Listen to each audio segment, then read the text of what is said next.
We are the city of faith, as you have witnessed today during the opening of your ceremony. From Quiapo Church to Golden Mosque, from century-old chapels to vibrant prayer halls. At dito rin sa lungsod ng Maynila, ang panganay na lokal ng Iglesia ni Cristo na simulan sa Santa Ana Hospital na ngayon ay nasa buong mundo na. Dito matatagpuan ang kauna-unahan makasaysayang itinatag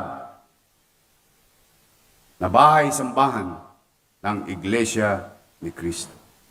We are very proud of it because now, for a short period of time, patuloy silang nangangalaga sa ating mga kapatid sa buong mundo, hindi na lamang dito sa ating bansa.